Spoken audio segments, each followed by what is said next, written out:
Sabay-sabay natin alamin ang mga kaganapan na nangyayari sa ating bansa.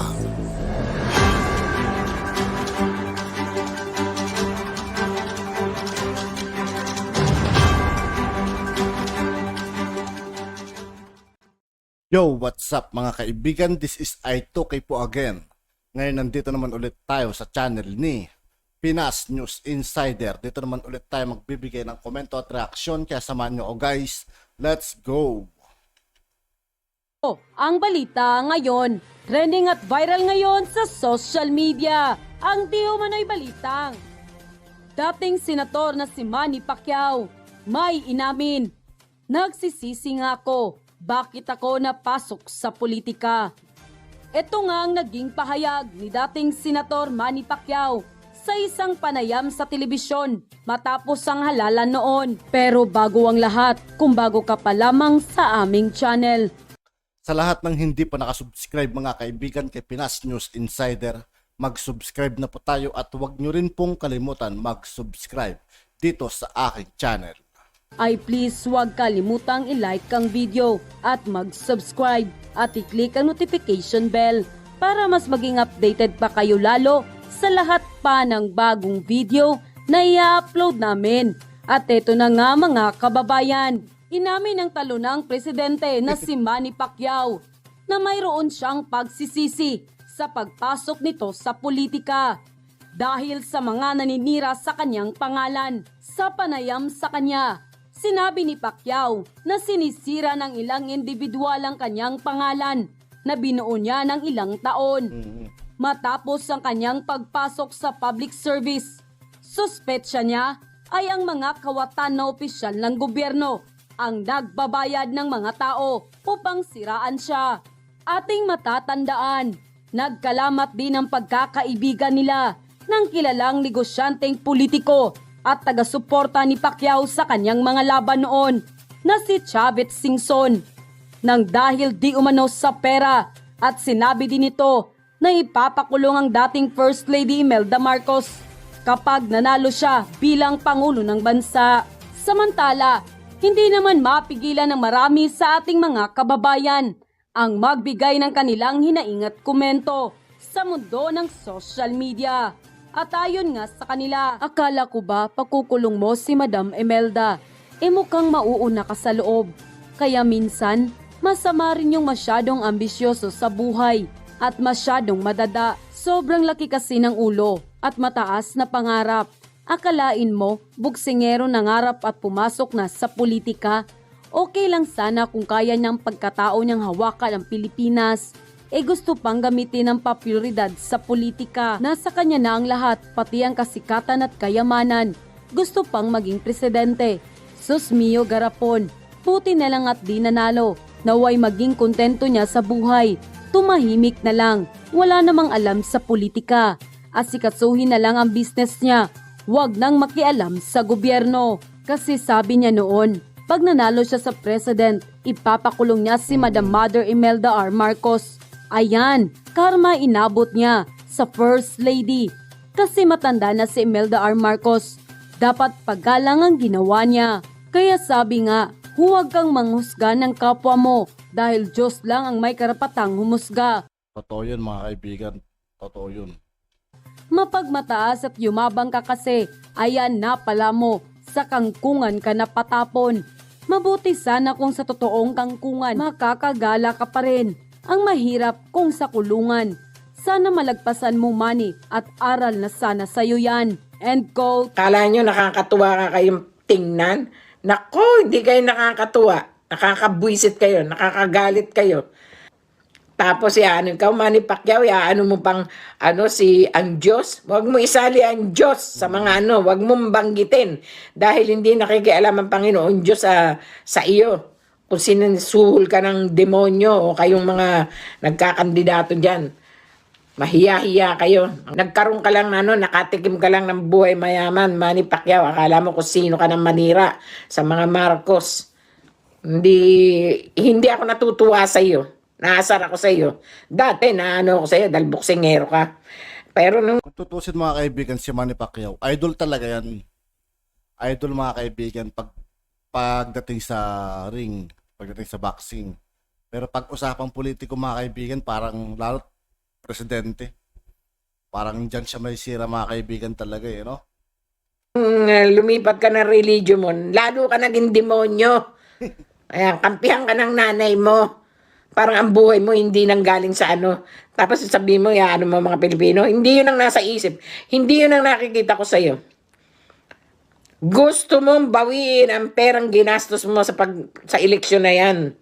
Kaya gusto mo maupo. Marami ka din sigurong pinagagawang kalokohan. Wala ka namang ginagawa sa Senado. Pinanunod ko lahat ng ano nyo. Ang mga usapan ninyo sa Senate.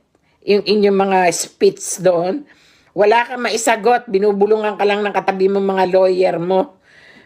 Inaano ka kung ano sasabihin mo, dinidiktahan ka. Kaya kung ikaw ay magiging presidente, hindi nasa utak mong ano, didiktahan ka ng mga katabi mo. Tapos sasabihin mo, pakukulong mo si Imelda Marcos? Anong ginawa sa'yo ni Imelda Marcos? Hoy, nung ikaw ay maliit pa at ang nanay mo naghihirap kayo, ang nagpapakain din sa inyo siguro, kinukuha nyo yung rasyon ni Imelda Marcos. Dahil nung araw, may rasyon si Imelda. Hindi rin kayo lalamon kung hindi nag-ano ang presidente sa atin si Marcos o si Imelda Marcos na tumutulong sa mahihirap nung araw. Nakita ko yun. Nakikita ko nung ako'y nandiyan sa Pilipinas. Paano nila tulungan ang mahihirap. Kakahiya kayo. Ang gagaling nyo magsalita. Ang gagaling nyo magsipagpintas at manira. Hindi na lang kayo tumulong. Kung tutulong kayo sa Pilipinas, tulungan nyo, hindi nyo kailangan sulsulan ng mga tao at brainwashin ng utak. Ang kakapal ng mukha ninyo sa kapangyarihan at ano. Bakit gusto nyo umupo?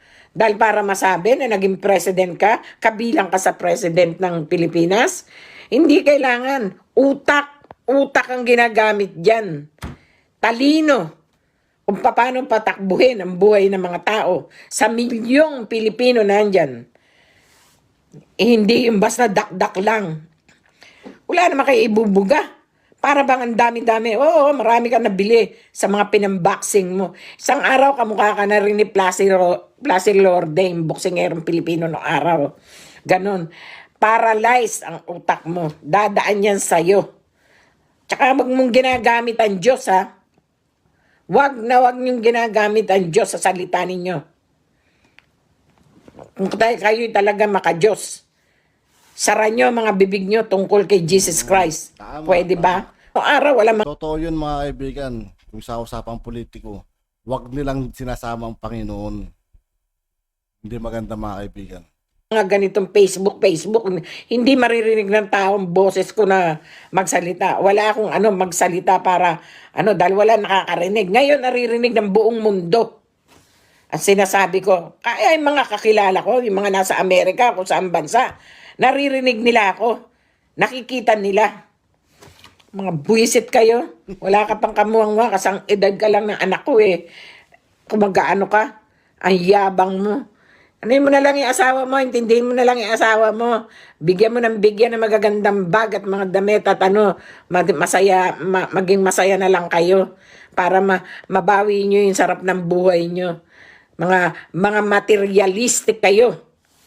Kayong mga nag-attend ng ganyang presidential mga materialistic kayo. Ang gusto mga material nyo lang, ang gusto nyo makabili lang kayo, makatikim kayo ng mga ganyan, mga klase ng mga material, ng mga bagay, ng mga nag-aano ng pagka-presidente, Manny Pacquiao, Leni Robredo, at Kiko Pangilinan. Callboy, lumayas ka na dyan sa Callboy, si kon natin mga kaibigan, si Isko Moreno mga kaibigan, yung tinatawag nilang callboy.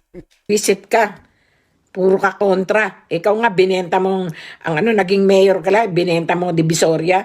Hindi ka naawa doon sa mga tao nagtitinda ng ilang taon na sila dyan, 5 dekada na sila. Bebenta mo yung palengke ng Divisoria. Yan ang pinagkukunan ng mga tao ng pamimili na mas mura.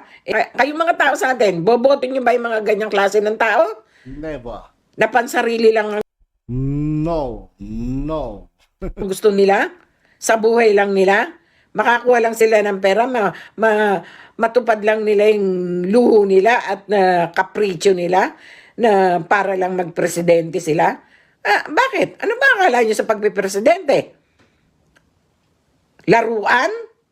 Uupo ka ngayon, 6 na taon, tapos yan, after that, wala na, tapos na, kalimutan na yung mga tao. Hoy, pwede ba? Huwag niyong bulahin ang ulo ng mga tao dyan sa Pilipinas. Mga sira ulo ninyo. Para lang masabi, naging presidente kami ng Pilipinas. Yung tatay ko, naging presidente. Oy, luko-luko kayo. Wala yan. Hindi ko narinig yan kay President Duterte. Totoo lang. Matino lang dyan si President Duterte at ang Marcos. At yun na nga mga kababayan. At yun nga po mga kaibigan, dito po nagtatapos ng ating reaction video. Muli ako po si I2K ng Sundalo ng Dunggalo at 811. Maraming salamat sa patuloy na pagsuporta. Yeah, peace out.